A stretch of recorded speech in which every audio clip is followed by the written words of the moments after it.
Good morning students and welcome back to your chemistry lecture. That is chapter number 4, structure of atoms. In our last lecture we have learned about the discovery of subparticles such as electrons and protons. Yes, so that electrons and protons are discovered through the cathode ray experiment and anode ray experiment, and how they had discovered that we have learned in our last lecture. And if the atom is having the subparticles such as electrons and protons, so how that electrons and protons are located inside the atom, means how is the structure of atom, that is the question. So for that structure of atom, many scientists had taken effort to give the structure of atom. So here in this chapter we will learn the three efforts which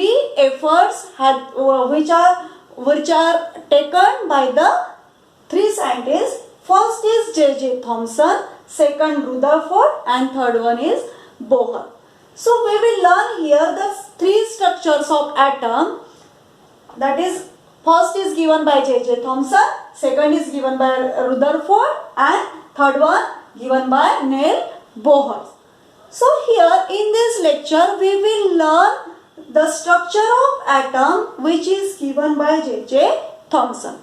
So J.J. Thomson's effort was the first considerable effort which had given the structure of atom. So how he had considered the structure of atom, that we will learn here.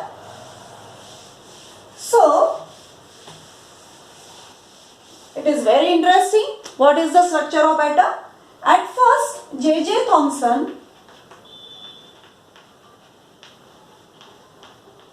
in 1906 he had given the structure of atom, and it was considerable structure of atom, and for that structure of atom he had compared his structure of atom with the slice of watermelon. You know that how is the slice of watermelon, we will see here. We will also see here the comparatively structure of atom and slice of watermelon. So here at first I will draw here the slice of watermelon. Yes, if we will cut the slice, spherical, this circular slice.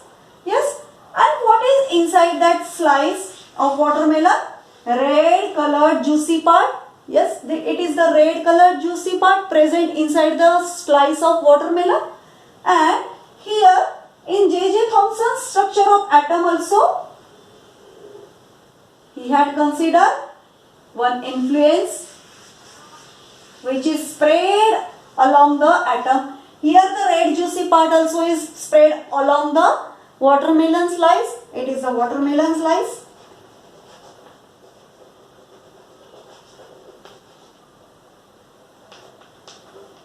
And here the structure of atom. And here, as like the red juicy part, here is also J.J. Thomson had considered the influence which is spread along the along the atom, and that influence is nothing but positively charged influence. That is very important. Positively charged influence. This influence is of positively charged. Positive charge. Okay. Means this influence is positively charged. And now where is the electron? Here in watermelon, the black seeds are embedded. Yes, black seeds are present like that. These are embedded inside the juicy part. Yes. And here also the electrons are also embedded inside the positively charged influence. Yes, as similar that watermelon slice. Here also red colored juicy part, and here the positively charged influence which is spread along the atom, and the negatively charged particles are embedded inside the positively charged influence which is spread uniformly along the atom. Okay, so this is the J.J. Thomson structure. And here one thing is very important, means he had considered what is his consideration, what is its structure, what he had given. There is a presence of positively charged which is spread along the atom. Yes, and again the negatively charged particles are penetrated or embedded inside the positively charged influence. And again the overall atom is neutral in charge. All that overall charge on that atom is neutral. This atom is neutral in charge. That is very important assumption. That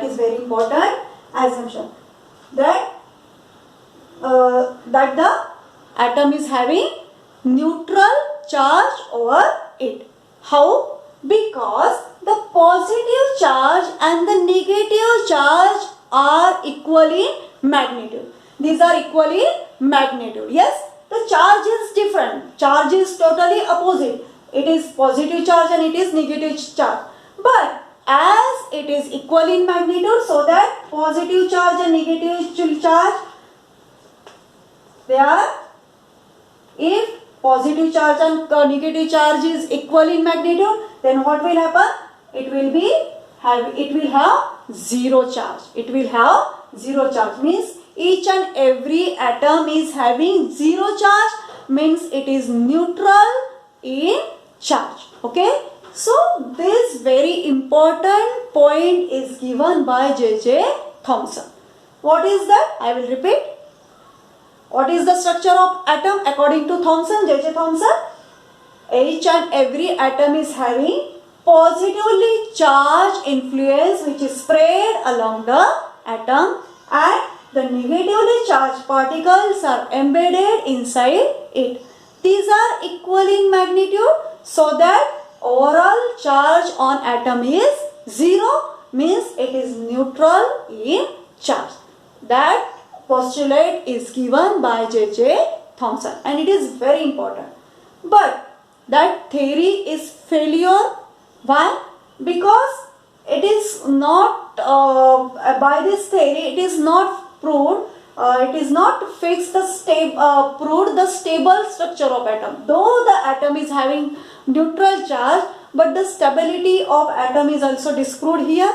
And again, it is very doubtful for the scientists that the positively charge is spread all over the atom. That thing is doubtful, so that the further scientist Rutherford had studied on this structure very deeply, and he did one very important experiment, and it is very famous in chemistry.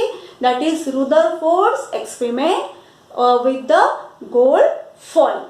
So very fine gold foil he had used, means Rutherford used, and he used also the radioactive rays for this experiment. Among the radioactive particles, he had choose alpha particles, and he did the experiment with the very thinnest golden foil, and after that experiment he could give the proper location of positive charge inside the atom. In our next lecture, we will see how Rutherford had given his very important and significant structure of atom. That is also significant because it was the inspiration for the next scientists for giving the proper structure. No one theory is failure, because every theory is the inspiration for the next scientist to study very deeply and to give the correct structure. Okay. So this was the J.J. Thomson's structure of atom. You have to draw that diagram in your notebook, and write down the postulates of that J.J. Thomson's structure of atom, and as this charge is neutral charge on the atom, that also you have to note down all that postulate and diagram. It is very important, so that you have to draw in your notebook and also read that topic from the NCERT textbook. That is also very important. Frequently I am telling that each and every topic you have to read from the NCERT textbook. Okay, thank you.